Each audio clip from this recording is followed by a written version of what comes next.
Free Willy, classic children's movie about a boy and his powerful friendship with an orca whale called Willie.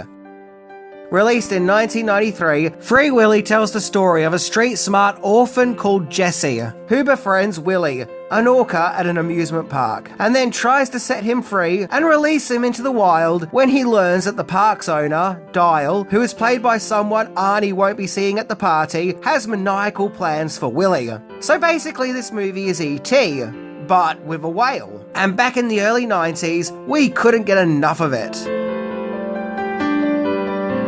Okay, so let's get all the rude jokes out of the way, like how this is a movie about a guy and his Willy. And yes, all the jokes that can be made from the title, Free Willy.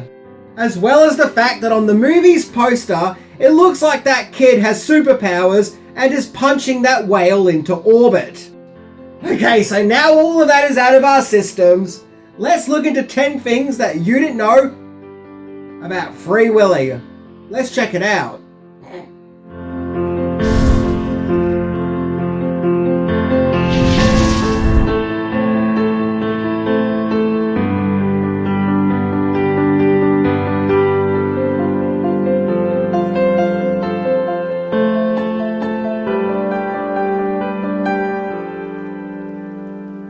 Number 10. Free Willy's production started with the Goonies.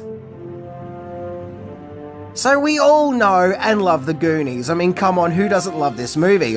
Well, remember Mikey and Brandon's father, Mr. Walsh? Yeah, that guy who tore up the contract at the end of the movie? Well, believe it or not, he's actually the guy who created Free Willy.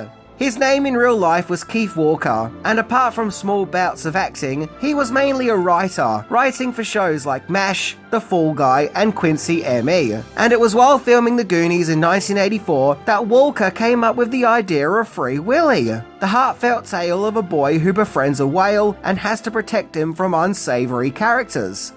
The Goonies itself was a movie about kids who have to go up against corrupt, horrible adults. So could that have influenced Willy? Well, maybe. Walker took his Free Willy idea to Goonies director Richard Donner, and Donner liked it and agreed to help out, where Richard Donner and his wife Lauren Scholler Donner would act as executive producers on Free Willy. The movie was definitely a love project of Keith Walker, who sadly passed away just 3 years after the release of Free Willy. Number 9. Original script changes. Free Willy was one of the first movies to be released under Warner Bros.' new family entertainment division, which I guess you could say was Warner Bros.' attempt to reach the Disney audience. The same year Free Willy came out, Warner Bros. Family Entertainment would also release the Dennis the Menace movie, The Secret Garden, The Nutcracker, and Batman Mask of the Phantasm. So Free Willy was the perfect movie for this new label. However, there were some changes that were needed. The Donners thought that the original script for Free Willy was too sweet and mushy and sentimental. In the original script, Jesse was actually younger, and he was also mute and lived with nuns. In fact, he didn't speak until the very end of the movie, when he literally says the words, Free Willy. And also consider that there are lots of scenes in Free Willy of Jesse and Willie just, hanging out. And if Jesse couldn't speak, that would have made Free Willy a very quiet, silent movie. So a scriptwriter called Corey Blackman came on board to do rewrites, and made the Jesse character a slightly older, tougher, street-smart kid living with foster parents. Number 8. Over 4,000 kids auditioned to play Jesse. So the search was on to find someone who could play 12-year-old Jesse. According to IMDb, 4,000 kids auditioned or were considered for the part, making it a very lengthy process, with the production managing to trim it down to 12 potential Jessies, one of them being young Chucky survivor Alex Vincent. Jason James Richter would be cast in the role, and despite this being his first acting job, he still manages to bring so much heart and sincerity to the part. He can be tough and vulnerable, but never annoying or obnoxious, and you do really care about this kid. The movie also stars Michael Madsen as Jesse's adopted father, Glenn Greenwood, and thankfully he's not cutting off anyone's ear in this movie, and Laurie Petty as Ray, Willie's caring trainer. Now when it comes to the character Dial, the main villain of the movie, Jack Nicholson was offered the part, but he turned it down as the fee was too low. So, if you can't cast Jack Nicholson, then cast that guy who looks like him, as the legendary Michael Ironside ended up taking on the part. I swear this guy spent the 90s just playing completely unlikable arse-hats. I've never really thought about it before, but yes, now you mention it, Michael Ironside does look like Jack Nicholson. How did I miss that all these years? Number 7, The Search for Willie. So casting the human characters was one thing, but the production also had the daunting task of finding an actual orca whale to perform as Willie. Going back to IMDb, the production had their eyes on 23 orcas, and 21 of those orcas belonged to SeaWorld. But it was a big fat no from SeaWorld. They didn't like the script's message, and in order to use one of their whales, they wanted the ending to be changed. Now, a theme park that has captive whales. Now I can't for the life of me imagine why they wouldn't like the movie's message of freeing a whale. Yep, it's a complete mystery to me. Finally, the production cast an orca called Keiko. Keiko was captured in Iceland in 1979 at just 2 years old, and from there he was shipped to a Canadian amusement park in 1982, and then a Mexican theme park in 1985, where he would become accustomed to performing for an audience. In fact, before FreeWilly, Keiko already appeared on screen in 1987 in a Mexican TV series called Sweet 15. And so the production found Keiko and he was cast as Willie. Incidentally, the name Keiko is a Japanese word meaning lucky one. In addition to that, 2 animatronic orcas were also used to bring Willie to life on the big screen. Number 6. FreeWilly had a director switch. The shoot for FreeWilly had 3 primary locations, those being Astoria and Portland, Oregon, and Mexico City. Now originally a filmmaker called Robin B. Armstrong was hired to direct FreeWilly, but he ended up getting fired after demanding changes to the script. It's here we get to Australian film and television director Simon Windsor, who previously directed Daryl and Quigley Down Under. Well, at this time, Windsor was in Russia filming the Indiana Jones TV series Young Indiana Jones, where he got the call to come and direct FreeWilly, where he then immediately got on a plane to Warner Brothers Studios in Los Angeles. And so, just like that, Windsor was now the director of FreeWilly. In an online article in The Guardian, he revealed some interesting snippets about the making of FreeWilly, such as Jason James Richter and Keiko actually really did have a powerful bond, and that Keiko was a beautiful creature, sadly though one that was trapped in an undersized bowl in a theme park. Number 5. A rocket launcher was used for the movie's most iconic scene. Okay, so the big money shot of the movie. The most standout moment is when Willie makes his big leap to freedom, all while leaping over a cheering Jessie, with Willie finally being free from his restraints. It's a moment of great triumph, and also feels magical and whimsical, but in a good way. However, how this scene was made wasn't so enchanting, as it required firing a whale out of a rocket launcher. But don't worry, it wasn't Keiko, but one of the animatronic whales. Now, director Simon Windsor knew that this was going to be the big shot of the movie, and told his agent that if they can accomplish this shot, they're going to have a successful movie. So naturally, they couldn't get Keiko to perform this stunt. So one of the animatronic whales was placed into a rocket launcher and fired out of it. And about halfway through that shot, the fired animatronic whale was then replaced by a CGI one. Actress Laurie Petty had some of her own interesting on-set stories, such as when she walked on the set, if she didn't say hello to Keiko, the whale would squirt water at her from his spout, and that Keiko loved having his tongue rubbed. She also added that he had great kindness and compassion. She also spoke of a scene where Willie was meant to leap out of the water and slide on the stage alongside Jessie, who was also on the stage. But when filming, Keiko didn't perform the trick as Jason James Richter wasn't standing where he was supposed to be, and thus Keiko knew that he may have landed on him and killed him. So, because of that, Keiko did not perform the stunt as he didn't want to hurt anyone, at least till Richter was standing in the right position. Wow, I sure hope someone bought Keiko a beer that day. Wait, can orcas even drink beer?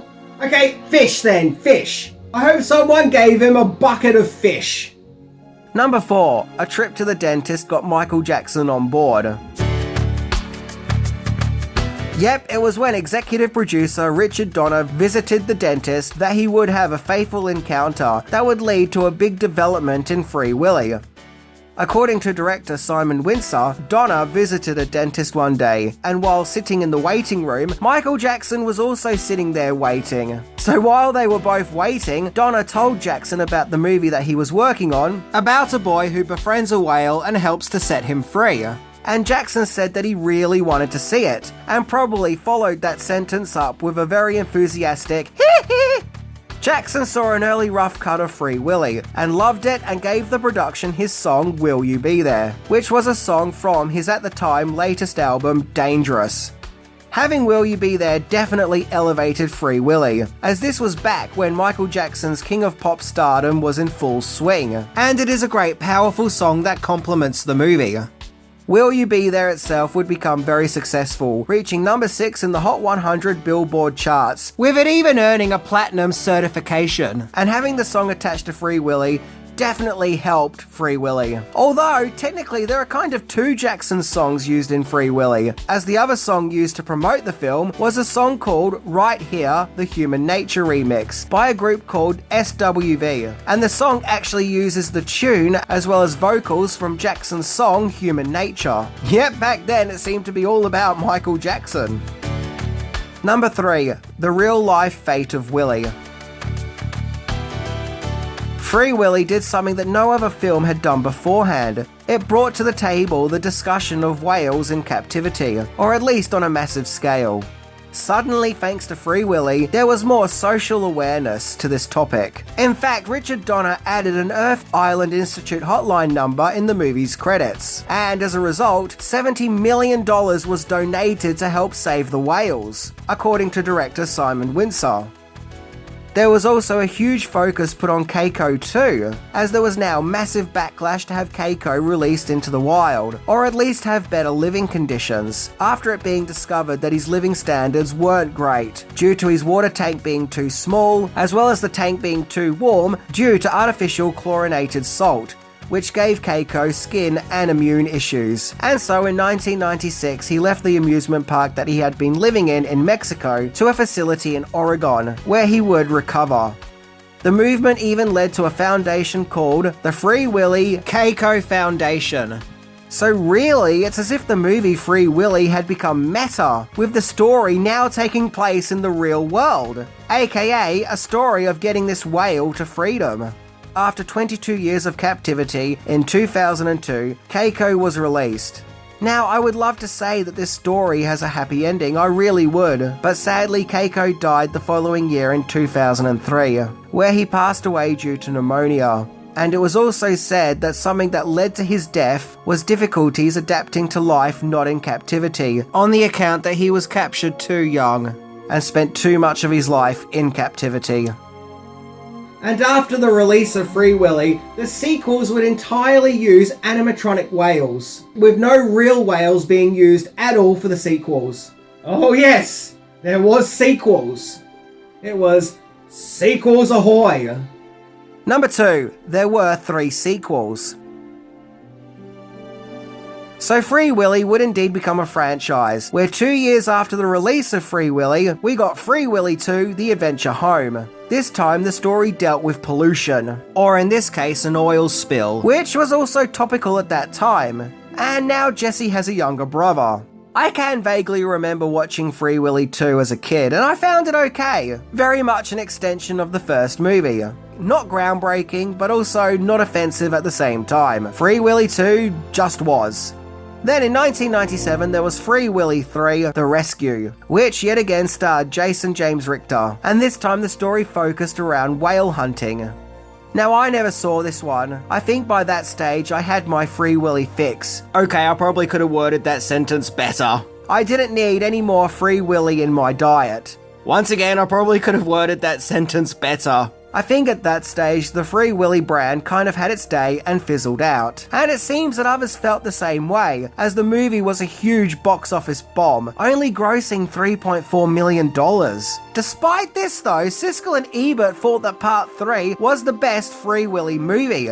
So who knows, maybe we should give it a shot. Maybe there's a good movie in there.